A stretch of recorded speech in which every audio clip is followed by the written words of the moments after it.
We wait on bated breath to really hear what's going on with Paige Bueckers and the injury she sustained yesterday at Villanova. You're locked up.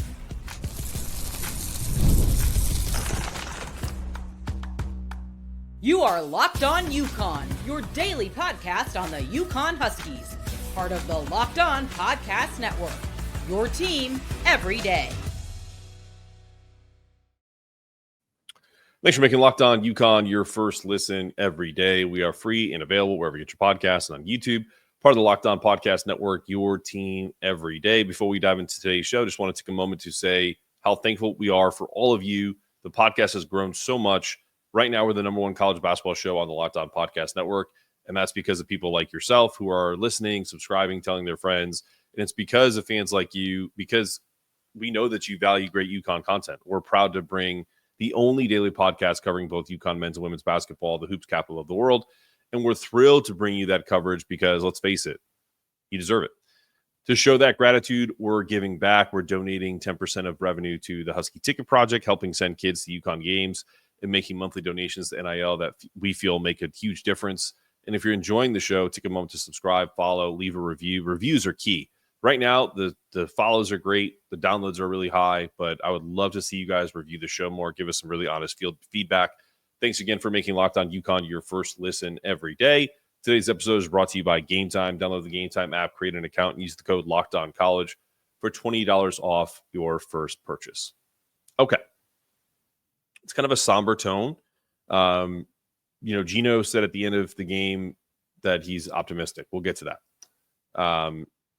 But crazy thing about what happened at Finner and Pavilion on Sunday, UConn's cruising. I had both games on because they both played at the same time. And so, the men are in a dogfight. The women are cruising per usual in the Big East. And everything's clicking. Offense was fluid. Defense was sharp. And it looked like the Huskies were putting together one of their most complete performances of the season. And then we all saw it late in the third quarter. It's a moment that, honestly, when it comes to her, comes to Paige, and it comes to Azzi, you just don't want to see it happen. Paige Bueckers goes down. And it was just like an awkward thing. And again, back to Geno in the postgame, he had someone coming in to sub. I don't even remember who it was. Could have been Allie, could have been whoever, but because I was so focused on what was going on with Paige. But the Villanova player dives for a ball. It collides into Paige and twists her left knee, and she hits the floor holding that same knee. And it was that knee, the same one injured during her sophomore season, that same one that cost her an entire year with an ACL tear in 2022. I wasn't in the arena, and most of the time my TVs are muted because of kids. But from everything that I've read, the entire arena fell silent, and not like the average hush of an injury. I mean, like a thick, suffocating silence. So, you could see Paige pounding the floor in frustration, writhing in pain, and probably less that it hurt, but probably more about the fear of, oh no, here we go again. She eventually got up, limped off the court, really pissed off, headed straight to the locker room. You could feel kind of the silence of that. The shift of the mood was crazy. It was for me too. I mean, I wasn't even there. And my attitude went from, all right, got one team crushing another team, got another team trying to make a comeback, and it just felt very sick to your stomach type way. So, it didn't matter. UConn was up 20 points or so in that game, was all but over. The focus was entirely on Paige, and possibly that this injury could derail not just her season, but everything UConn's building. And then also thinking about her career in basketball. So that was the tough part, is and I'll touch on it in the third segment, but I think sometimes we get really kind of siloed into UConn. And trust me, I know this is what I do for a living. So, covering women's and men's basketball, it's this is my life, right? But you also have to take a step back and be like, if Paige is hurt, I'll have my thoughts in the third segment about what probably needs to happen. So she did return to the bench a few minutes later, completely ice wrapped knee around her. And, her face was kind of tucked in her jersey. Clearly emotional. But let's face it. I wasn't, crying or anything, but it's just one of those things. Not that that's a bad thing, but I was emotional. I felt awful for her. Like it's the same thing when I was doing some stories about Azzi earlier this year, reading about all the things that she went through, listening to her story. It's just tough to not feel sorry for her. So,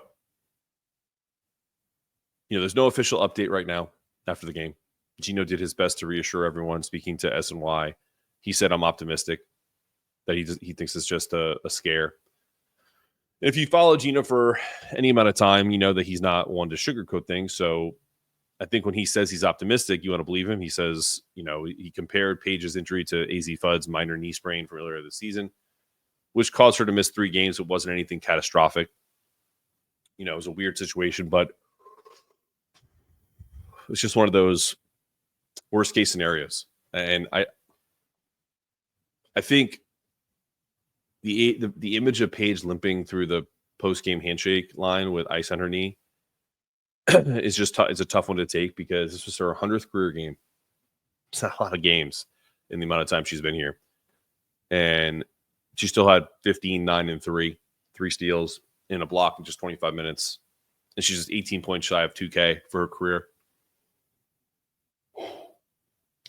The good news, Paige did walk off under her own power when she was high-fiving a bunch of girls who were there to see her and the UConn women. So we're left holding our breath. But I think the biggest thing that I take from this is that when you give your heart and soul to a game and it doesn't give back, and I know people who are going to kill me for that statement because, Paige is highly compensated. She is adored by fans. She's hated by some fans for some silly reason, but that comes with the territory. So what I will say though is you can never put a price tag on your feelings, like how you feel about something, and the ability to do what you love. I know this sounds crazy because it's just a podcast, but if this was all taken away from me tomorrow for something fluky, whatever, I'd be devastated. So if Paige's injury is a tough one, we really need to talk about her legacy as one that was just essentially snake bitten. And that's unfortunate. So I, for one, am praying for her. I hope that she can get the best diagnosis possible. And we'll just go from there and keep you posted between me and the beat reporters and other people that follow the women.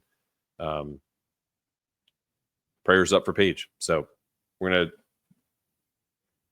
go to the next segment, talk about the win over Villanova and my opinion about what's next. If in fact there's even a minor injury, what should happen with Paige, coming up after this. From big upsets to game-winning drives, the NFL playoffs are better with FanDuel because right now new customers can bet $5 and get $200 in bonus bets guaranteed. That's $200 in bonus bets, win or lose. The FanDuel app gives you everything you need for live bets, same-game parlays, and so much more. Visit the website, share betting lines about your team or your league. Just visit FanDuel.com to join today and get started with $200 in bonus bets. That's FanDuel.com. Make this playoff season unforgettable with FanDuel, an official sportsbook partner of the NFL. All right, you're back on Locked On UConn. Your host Mark Zanetto here. All right, let's pivot. Let's be more positive. So shift gears, if you will, because while Paige's injury casts a shadow over the game, still a lot to talk about from UConn's performance against Villanova. And I just said it in the open. This was one of the most complete games the Huskies have played all season. Start to finish, they were in control. Offense humming. Defense locked in. And the ball movement was incredible. They had 30 assists on 35 field goals made. When I wrote that down today, I did my exact same thing that I just did right now, which was laugh. 30 assists on 35 field goals made. That's a clinic of ball movement. Star of the night, I'll give you two guesses. Just kidding. One, Sarah Strong. She's a phenom. She's just not only the player of the game, the player of the future. She's incredible. 21 points on 9 of 12 shooting, 5 rebounds, 4 assists, even had a block and a steal. A typical stat stuffer game. She played fantastic. So she moves with poise and intention. She didn't force shots or rush plays. She let the game come to her. And whether it was about slicing through double and triple teams for layups or leading the perfect pass to an open teammate, she made it look easy peasy. Geno said after the game, quote, "No matter what Sarah does, it doesn't surprise me." Totally deserved. There was one sequence in the third quarter that stood out. Sarah set up AZ with a gorgeous assist, then scored on the next possession and followed that up with a steal and a score. It was kind of a sequence that makes you sit back and say, this kid is special. I say that at least twice a game. At least. Sarah wasn't alone. KK had another strong game with 15 points, keeping her foot on the gas, even after Paige went down. I think she was quoted as saying, of course, everything that was in the back of their minds when Paige went down, but they still had to finish the game. Azzi Fudd chipped in with 8 points, and the Husky guards collectively made up for the lack of size with relentless movement and hustle. Geno even experimented with a 5-guard lineup at one point, which just goes to show how much trust he has in his team's ability to adapt. Against Villanova, size didn't matter. UConn's offense was simply too much for the Wildcats to handle. And here's the thing. If UConn can replicate this kind of performance on a consistent basis, the sky's the limit. But as Geno said, the team has to figure out how to make their good team show up more often than their bad team. This all is, and like it always is.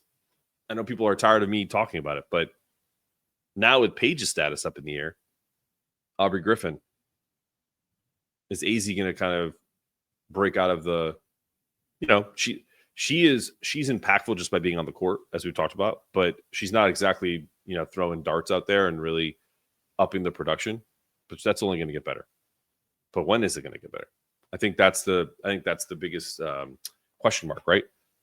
Could be opportune, could happen in the biggest moments, or it could be, where she's almost like a decoy all season. Who knows? But either way, they're better with her on the court. All right, guys. I'm going to move into next segment. We're going to talk about if Paige's injury is similar to AZ's. I have a thought about how they should handle it. And you can agree or disagree, but we're going to come back after the break and talk about it. It's our good friends at Game Time attending the new 12-team college football playoff. I'm sure the games have been incredible. I know at least one of them was. And then obviously if you're a Notre Dame fan, they beat Georgia. For SEC haters, that had to be a fun thing. Game Time has a new feature called Game Time Picks that gets you tickets for events even easier. It filters out the fluff and shows you incredible deals on great seats, so you don't have to waste time searching through thousands of tickets. Recently, I used Game Time to kind of browse and look what tickets are costing on the third-party markets. And honestly, it looks like an absolute breeze. I've done it before for family and friends. You can get these super deals. That's what stood out as the best value of the event. And I love that I could see the seat views, which most people have, but I don't know, for some reason this seems more clear. Plus, the on-time ticket delivery and lowest price guarantee gives you complete peace of mind. Take the guesswork out of buying tickets with Game Time. Download the Game Time app and create an account and use the code LOCKEDONCollege for $20 off your first purchase. Terms apply, of course. Again, create an account and redeem code LOCKEDONCollege for $20 off. Download Game Time today. Last-minute tickets, lowest price guarantee.